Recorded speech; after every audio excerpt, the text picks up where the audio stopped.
بسم اللہ الرحمن الرحیم۔ السلام علیکم۔ Welcome to S A teaching zone. آج کی ہماری یہ ویڈیو اردو کی 11th کلاس کی بک کا نام ہے خیابان اردو۔ آج ہم کریں گے لیسن نمبر 4۔ یہ نظم ہے جس کا عنوان ہے مادر وطن۔ اس کے لکھنے والے شاعر ہیں سرور جہاں آبادی۔ تو پہلے ہم ان کا تعارف دیکھیں گے۔ تو دیکھیے سرور جہاں آبادی ان کا مطلب وہ پیدا ہوئے 1873 میں اور ان کا انتقال 1910 میں ہوا۔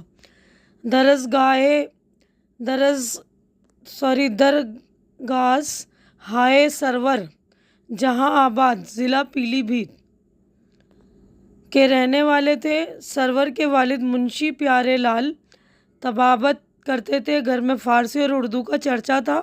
لڑکپن ہی سے شعر و سخن کی طرف مائل ہو گئے۔ ادیب اور مخزن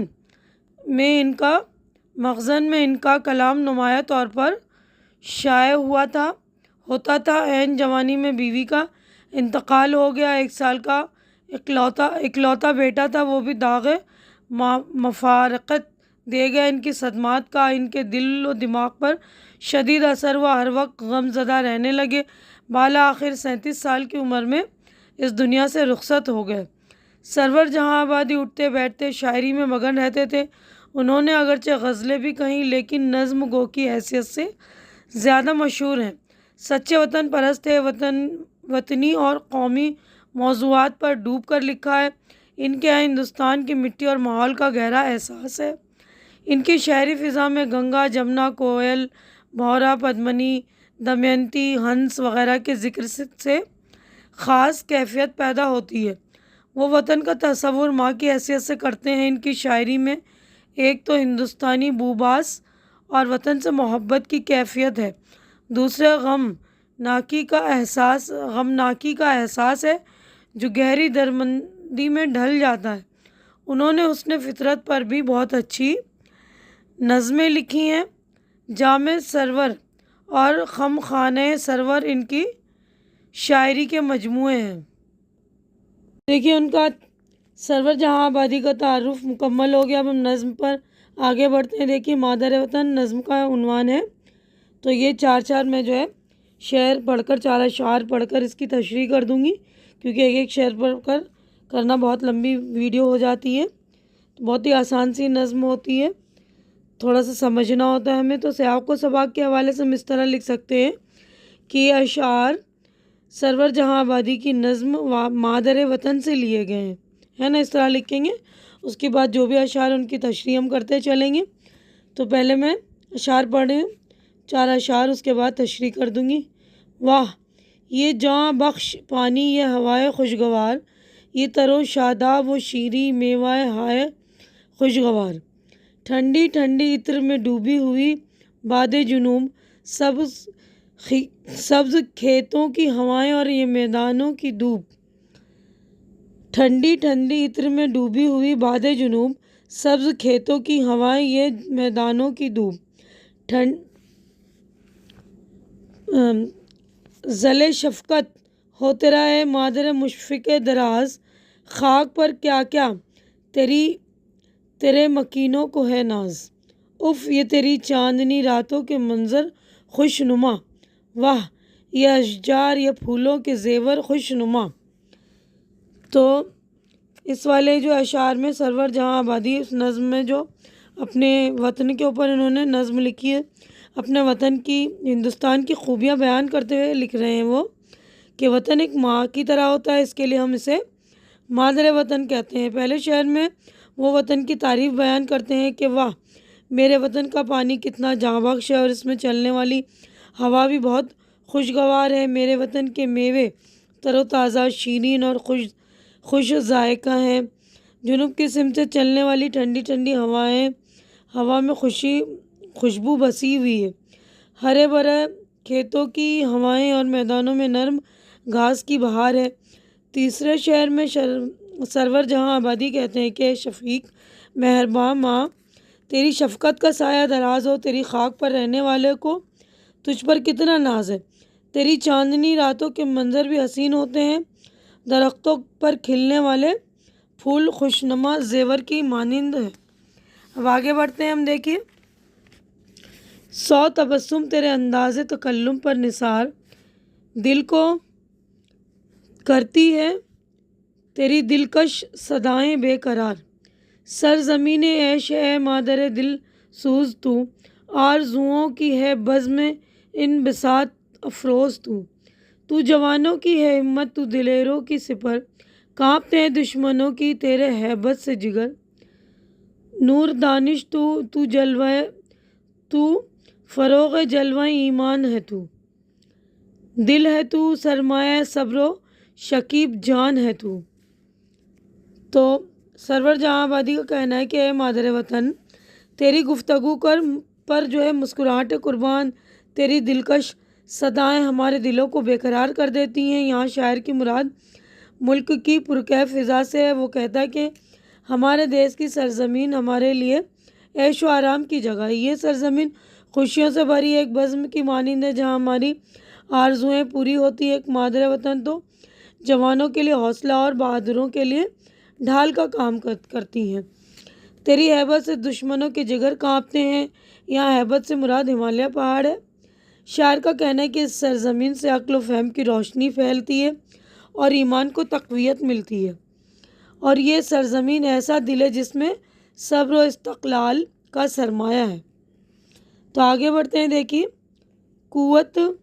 قوت بازو ہے میری مادر غم خوار تو، سینہ پرغم میں میرے ہے نفس کا تار تو، تیرا دیو استھان دیوی دل کا شانے میں ہے، تیری تصویر مقدس ہر صنم خانے میں ہے، سرسوتی کا روپ ہے درگا کا ہے تو اوتار تو،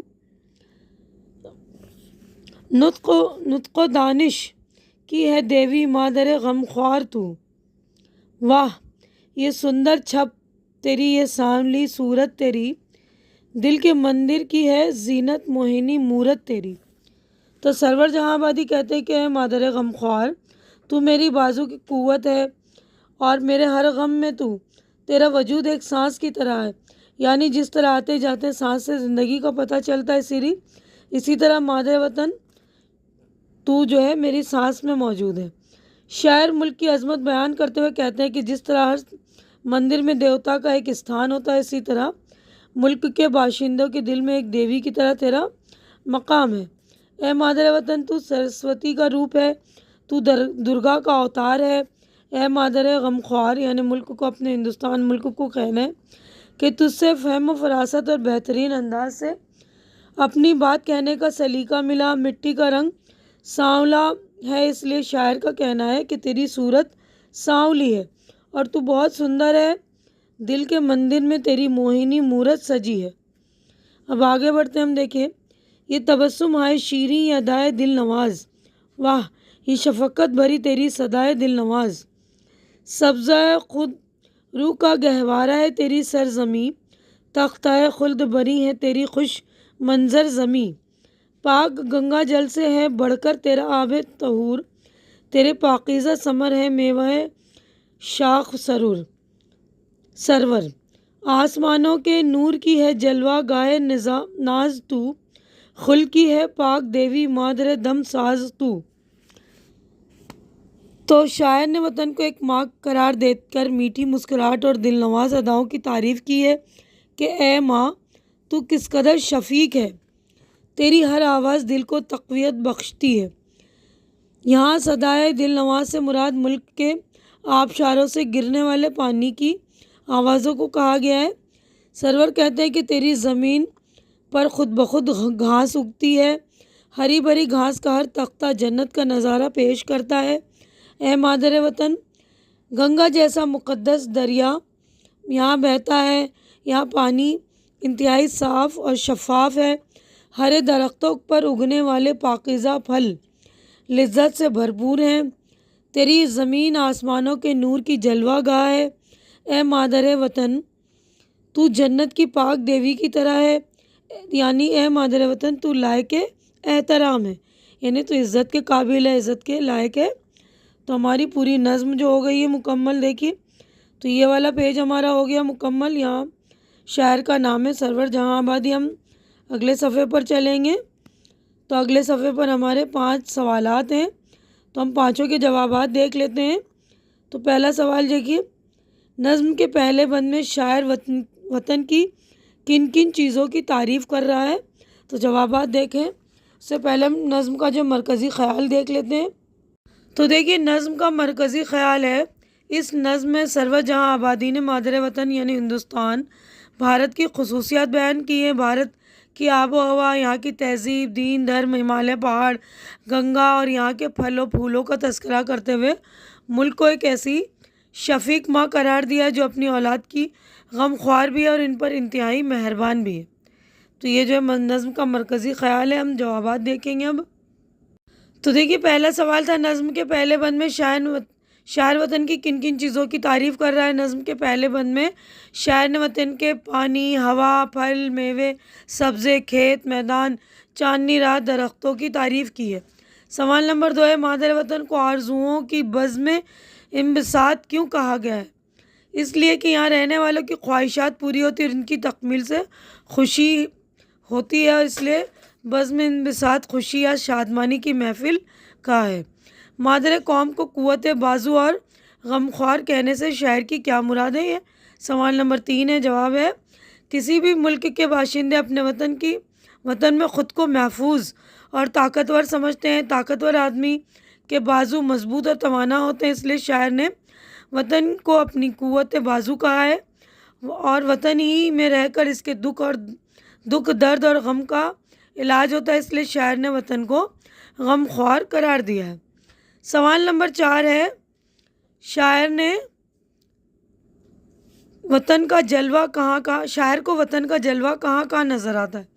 تو جواب ہے، شاعر جہاں بخش پانی، معطر خوشگوار ہوا، شاداب شیریں میوے، پھل پھول، چاندنی راتیں، دریائے گنگا اور خرد و سبزے اور خوش منظر زمین میں وطن کا جلوہ دیکھتا ہے۔ سوال نمبر 5 ہے، نظم کے آخری بند کا مفہوم اپنے الفاظ میں لکھیے۔ شاعر سرور جہاں آبادی نظم کے آخری بند میں کہتے ہیں کہ اے مادر وطن، تیری سانولی صورت، تیرا حسن، تیری مسکراہٹ اور شفیق آوازیں ہمارے دل کو بھلی لگتی ہیں۔ تیری سرزمین پر اگنے والی گھاس کے تختے جنت کا نظارہ پیش کرتے ہیں۔ تیری دریائے گنگا کا پانی کس قدر صاف شفاف ہے۔ تیرے پھلوں کے درختوں پر جو پھل اور میوے لگتے ہیں وہ ہمیں سرور بخشتے ہیں۔ اے مادر وطن، تیری یہ زمین آسمانوں کے نور کی جلوہ گاہ اور جنت کی پاک دیوی یعنی حور نظر آتی ہے۔ تو پانچوں جوابات ہمارے ہو گئے مکمل، کہ ہماری نظم پوری مکمل ہو گئی، جوابات بھی مکمل ہے۔ تو امید ہے کہ جو کچھ آپ لوگوں کو میں نے ایکسپلین کیا اچھی طرح سے آپ کے سمجھ میں آ گیا ہوگا، اور میری ویڈیو سمجھانے کا انداز بھی آپ لوگوں کو اچھا لگ رہا ہوگا۔ اچھا لگ رہا ہے تو میری ویڈیو کو لائک کیجئے، زیادہ سے زیادہ شیئر کیجئے، تاکہ جو بھی ضرورت مند آپ کے فرینڈز وغیرہ ان کی ضرورت بھی پوری ہو، ان کو ہیلپ ملے۔ اور میرے چینل کو سبسکرائب کر کے آپ لوگ میری بھی ہیلپ کیجئے، میرے چینل پر جا کر وزٹ کیجئے۔ میں نے اور بھی ٹاپکس پر اور بھی بکس وغیرہ پر ویڈیو بنائی ہے، تو پلیز میرے چینل کو آپ لوگ سپورٹ کریں، میرے چینل کو آپ لوگ سبسکرائب کریں، میری ہمت بڑھائیں۔ ہماری اگلی ملاقات انشاءاللہ نیکسٹ ویڈیو میں ہوگی، تب تک کے لیے آپ لوگ اپنا خیال رکھیں، مجھے دعاؤں میں یاد رکھیں۔ اللہ حافظ۔